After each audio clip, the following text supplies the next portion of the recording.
today's class we are going to discuss about the marketing functions. We'll continue with the same chapter which we discussed in our last class. That is marketing functions. So we started with the product planning, and then the first marketing function like purchasing and assembling and all those things. We will continue with the buying practices.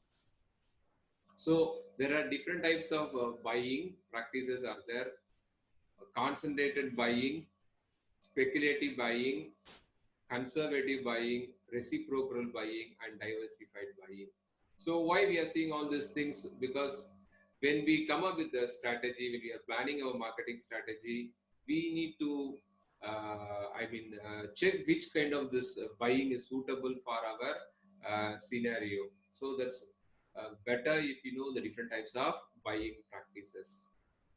So we go with the first one, concentrated buying. So under this type, purchases are made from a limited number of sources or from a single source of supply. It means that we are going to buy either one or two of the suppliers.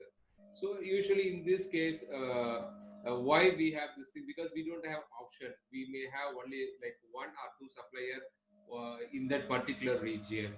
In this type of buying, concentrated buying, the drawback is that the buying power of us is very limited.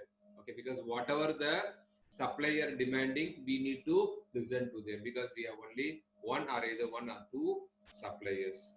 So we see the next one, diversified or scattered buying. As the name mentioned, diversified, it means that many.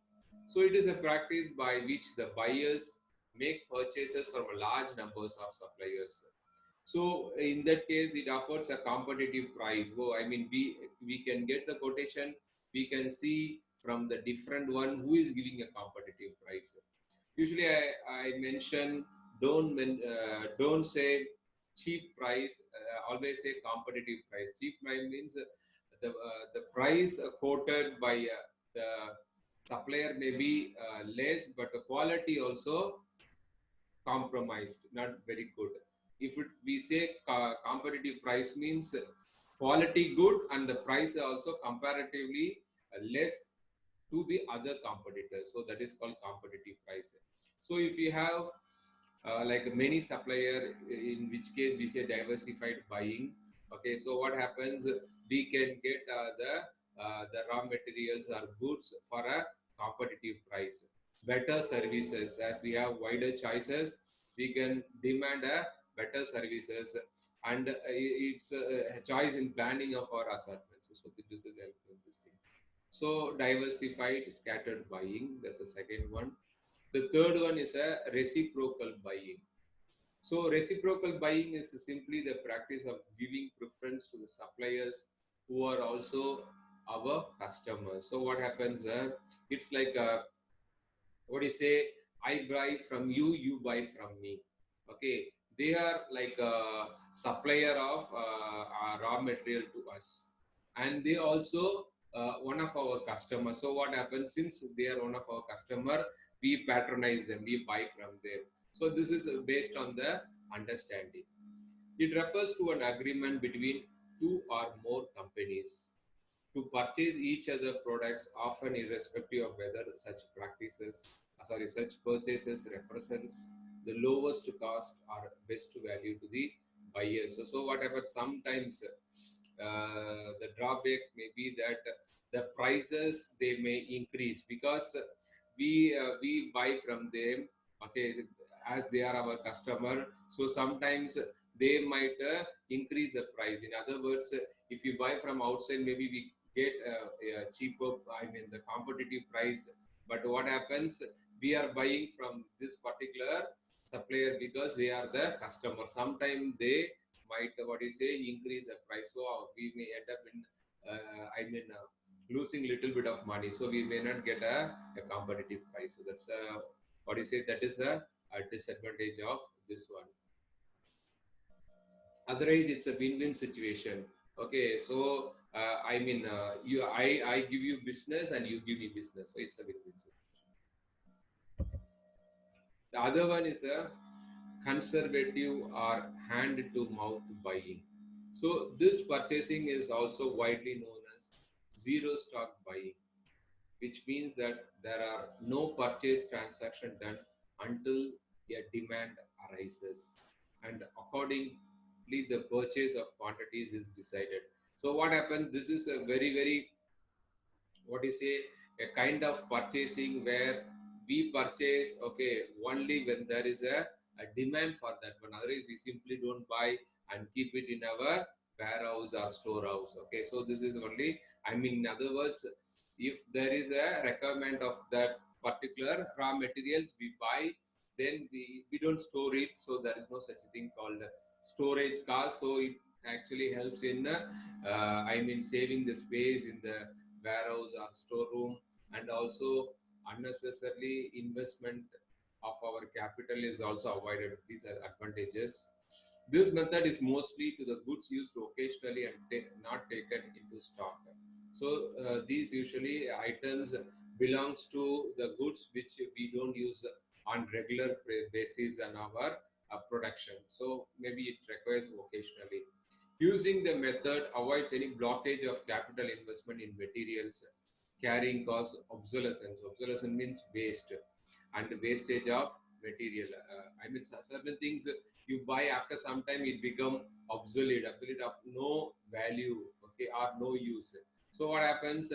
This, as I mentioned earlier, this one unnecessarily our investment on our capital investment on stock is avoided through this kind of buying, and then also wastage is avoided, all those things. So it and even the space in our storeroom is also saved. So this is quite good, and it is very advantageous. But the only drawback in this method is because when we going to order, when there is a demand for this particular item, so what happens that time, the material may have some what do you say, scarcity, so we may not able to get that particular raw material on time. So because of that, due to delay in the supply of raw material, there may be delay in the production, and the delay in the production may lead to delay in our what do you say, our supply of the product to the customers. So it might affect our reputation. So that is the disadvantage. And sometimes what happens, if the party, the supplier come to know that the they need this, okay, they might also increase the cost. So this also an, what is a disadvantage.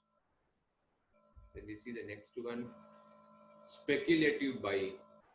In case when the manufacturers prefer to purchase materials in large quantities that are required in a manufacturing process, it is planned such that the surplus can then be sold off at higher prices for earning profit. This is like quite opposite. Speculative buying is like quite opposite of the previous one, like hand to mouth. Purchase. Why? Because there we are buying only there if there is a acute demand.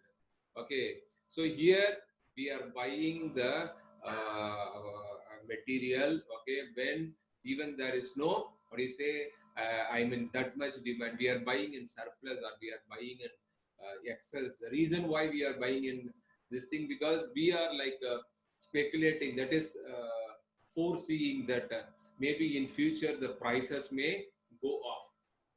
Okay, so that is the expectation. So what happens when the prices goes up? Actually, what happens, where we keep excess in our what is a storehouse. Then when the prices increases, okay, then that time we sell, so we make some profit. Okay, so that is the idea of this one. Speculative purchasing is a popular in cases of extremely low prices, when it is expected that this material which fetch better prices in the upcoming period. So what happens when the prices are down, we buy and keep it. When there is an when the prices all increases, then what happen? Give. But sometimes some businessmen, they do this, okay, in order to create a artificial demand. Artificial demand means sometimes they buy more like a sugar or something and keep in the godown or warehouse. So they keep more in their godown and then don't release. They create artificial demand. So what happens when the demand increases? Usually a few rupees the price will go up. So okay, so when the automatically the price goes because of the demand, that time they release from the godown. So what happens, they get more profit. So this also create an artificial demand. While one can benefit from speculative purchasing method, that it can give you a huge speculative profit, it also blocks large amount of capital and you need large storage space and such. There are risk of obsolescence, etc. Again, the drawbacks here means if you are buying more excess more than you need, what happens then? There is a increase in the investment of our capital, and then we need more space in our storeroom, and sometimes it may become obsolete. It may get spoiled, or maybe it may not be needed anymore. It depends upon, like say in case of electronic one, what happens, the particular thing can become obsolete, of no use and all those things. So these are the drawback in speculative buying.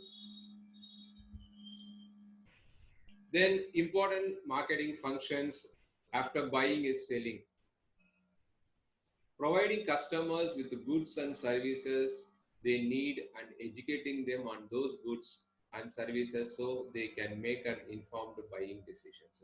So what happens? We as a salesperson or a business, we are giving the customers the goods and services they need, and then educating them. Educating them means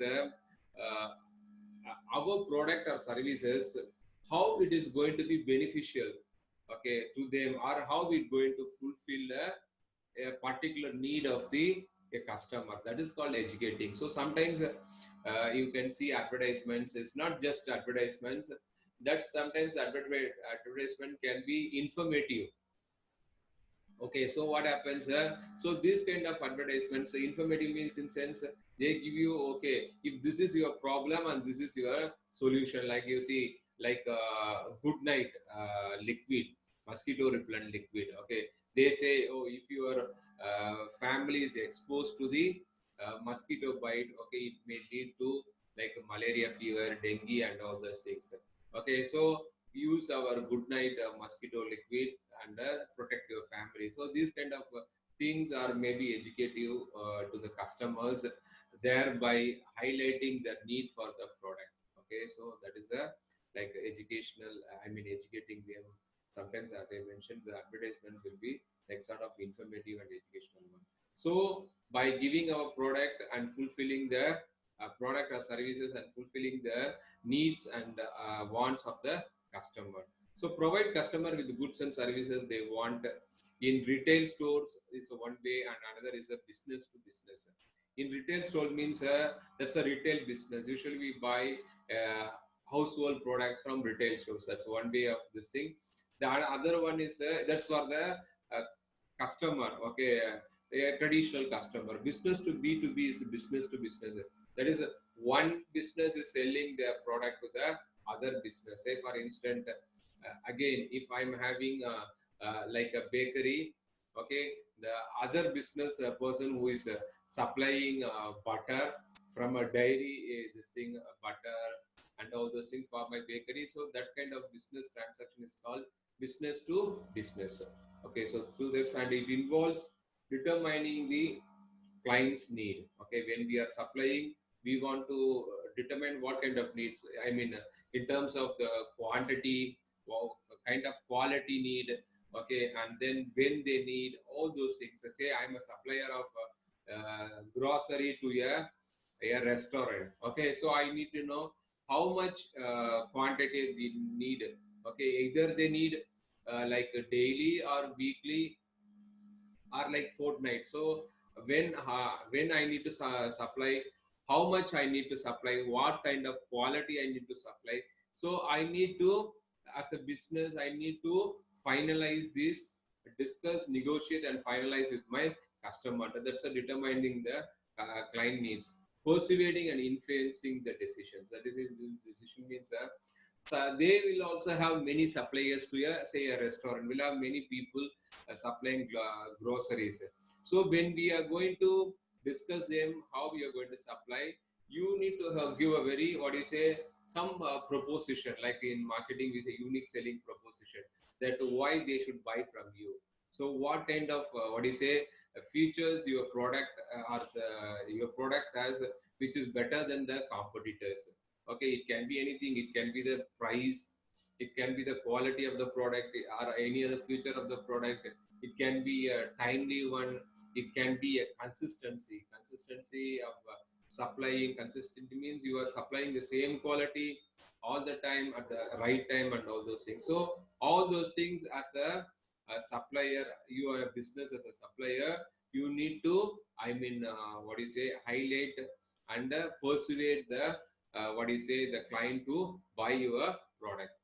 So responding to reaction. Responding means once you supply, okay, so what is the reaction of the, are they really happy? If they are happy, how happy they are? Are they not satisfied? So what is the issues which makes them to dissatisfaction? So all this need be to see. Then after that, forming a relationship. Relationship is sense that you create a what do you say, good rapport with them. Then what happened? So they are, I mean, automatically I need grocery. They buy from this particular supplier. So they should have that kind of what do you say, mindset. So that is how, I mean, we have to persuade them. We have to be, I mean, like very professional in terms of supplying the grocery to them. So this is where the relationship forms. Then once the relationship between the customer, I mean, between the business and the other business supplier, our business and the customer, what will happen? Then there will be not the, then later we can relax our, what do you say, the formalities. Then transportation, another important functions we have seen, like purchasing, we have seen selling, I mean, we have seen like assembling and all those things. Now we go to transportation. Is transportation important? Definitely. Transportation is important for bringing the raw materials and other components to our factory, and then taking it to keep in the storage. Even sometimes the produced goods or partially produced goods or the components in the warehouse, and then even delivering of our finished goods, okay, to the customer. Okay, in other words, we say this, all these activities comes under logistic. So for this logistic, transportation is very very important. We need to determine what kind of transportation is suitable for different channels, okay, and then at a different point of time, what kind of transport, all those things includes comes under the transportation. So transportation is a physical means through which products are moved from the places where they are produced to those places where they are needed for the consumption. That is to the end user. It creates locational utility, as we discussed. Depending upon the area, some places they don't have access to train. Okay, some places there is no access to the air transport. Okay, so we need to send in a big van or lorries or some other mode of transport. It depends upon the zone, the distance, the cost. So many matters include. So it's not just one form of transportation. It includes a various form of transportation. It can be a air transportation. It can be a water transport like a ship. It can be through train, can be through big containers, lorries having containers. It can be a small minivan. It can be anything. So transportation is very, very important, from the procurement of raw materials to the delivery of finished products to the customer place. So, right, as I mentioned, right from bringing the raw material from our supplier to the factory, and then storing, and then after the products are produced or assembled, everything, finished goods we are going to deliver to the end users or customers. So all these things, transportation plays a very important role. Transportations, the transportation depends mainly on railroads, trucks, waterways, pipelines, and airways. So these are the very main modes of transport. Storage, holding an inventory of goods until needed by the customers. Okay, so sometimes in what do you say, when it is going to be transported, we need to store them in a particular place. Okay, that's a storage is necessary. Product must be stored and protected until they are needed. Okay, so what happens so that it is safe. This function is especially important for perishable products such as fruits and vegetables. So they have like different types of storage, dry storage, cold wet storage, which will be storing in temperature. Again, the temperature is very important. Certain meat and all, we store it in a frozen one and all those things. And the dry, certain things are stored what do you say, food items like onion or grains are stored in dry. So depending upon this, the type of storage space is determined. So we will end this topic for today. We will see in our next class. Okay, thank you.